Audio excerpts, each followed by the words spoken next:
मेरी शादी को 8 साल हो गए थे। अभी तक मुझे कोई बच्चा नहीं था।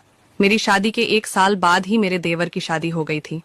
देवरानी को आते ही एक बेटी हो गई थी। अगर मैं अपनी देवरानी के बच्चों को उठा लेती थी तो देवरानी छीन कर ले जाती थी और छीनने के बाद बोलती थी, देख बहन, मैं तेरा साया नहीं पड़ने देना चाहती अपनी बेटियों के ऊपर। और अगर गलती से कभी मुझे सुबह सुबह देख लिया तो बोलती थी, दिन खराब जाएगा। एक दिन इसी तरह सुबह के टाइम पर मुझे देखकर बोल रही थी और मुझे अचानक से उल्टी होना शुरू हो गया और मेरे पति मुझे डॉक्टर के पास ले गए। तब डॉक्टर ने चेक करके बताया कि आप प्रेग्नेंट हो, आपके घर भी खुशखबरी आ गई। मैं यह सुनकर बहुत जोर से रोने लगी और डॉक्टर का शुक्रिया अदा करके घर पर आई। घर में जब मैं यह बात बताई तो घर वालों ने बोला, कभी बंजर खेत में हरियाली आती है, झूठ बोल रही है। और मुझे पूरे 8 साल के बाद में लड़का हुआ। एक प्यासा आदमी एक कुएं के पास गया जहां एक जवान औरत पानी भर रही थी। उस आदमी ने उस औरत से थोड़ा पानी पिलाने के लिए कहा। खुशी से उस औरत ने उसे पानी पिलाया। पानी पीने के बाद उस आदमी ने औरत से पूछा कि आप मुझे औरतों के त्रिया चरित्र के बारे में कुछ बता सकती है। इतना कहने पर वह औरत जोर जोर से चिल्लाने लगी, बचाओ बचाओ। उसकी आवाज सुनकर गांव के लोग कुएं की तरफ दौड़ने लगे। तो उस आदमी ने कहा कि आप ऐसा क्यों कर रही हैं? तो उस औरत ने कहा, ताकि गांव वाले आएं और आपको खूब पीटें और इतना पीटे कि आपके होश ठिकाने लग जाए। यह बात सुनकर उस आदमी ने कहा, मुझे माफ करें, मैं तो आपको एक भली और इज्जतदार औरत समझ रहा था। तभी उस औरत ने कुएं के पास रखा मटके का सारा पानी अपने शरीर पर डाल लिया, अपने शरीर को पूरी तरह भिगा डाला। इतने देर में गांव वाले भी कुएं के पास पहुंच गए। गांव वालों ने उस औरत से पूछा कि क्या हुआ?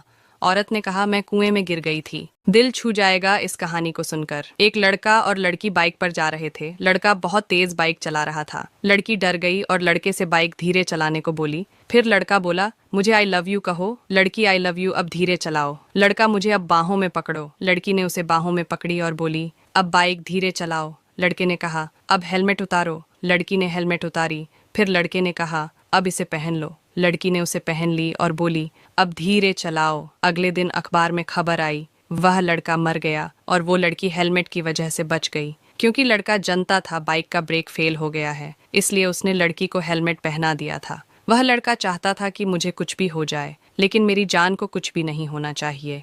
दोस्त, इसे कहते हैं सच्ची मोहब्बत। लड़का और लड़की दोनों रात के 2 बजे को घर से भाग गए। ट्रेन में बैठने के बाद घर पीछे छूटने लगे तो दोनों घबराने लगे।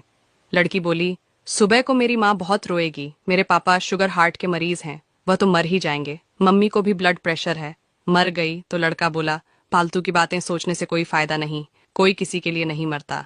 लड़की बोली, मेरा जी घबरा रहा है। मेरे पापा मम्मी नहीं रहे तो मेरे छोटे छोटे भाई बहनों का क्या होगा? वह तो सड़क पर आ जाएंगे और ना ही उनकी शादी होगी। लड़का बोला, अरे तुम कहाँ से कहाँ पहुंच गई, ऐसा कुछ नहीं होगा।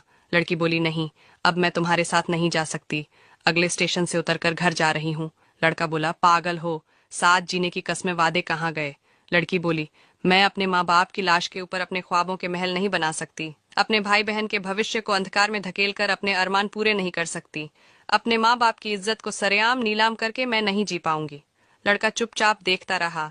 लड़की अगले स्टेशन पर उतर। कक्षा में एक अध्यापक ने पूछा कि गांव और शहर में क्या अंतर है।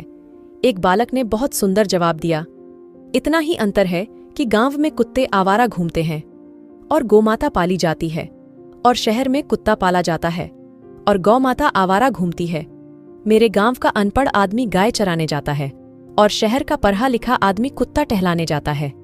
जीवन का कड़वा सच है कि अनाथ आश्रम में बच्चे मिलते हैं गरीबों के, वर्धा आश्रम में बुजुर्ग मिलते हैं अमीरों के। वक्त के साथ सब बदल जाता है। पुराने जमाने में जिसे हम ठींगा कहते थे, उसे आज लाइक कहते हैं। बात सही लगे तो कमेंट बॉक्स में राइट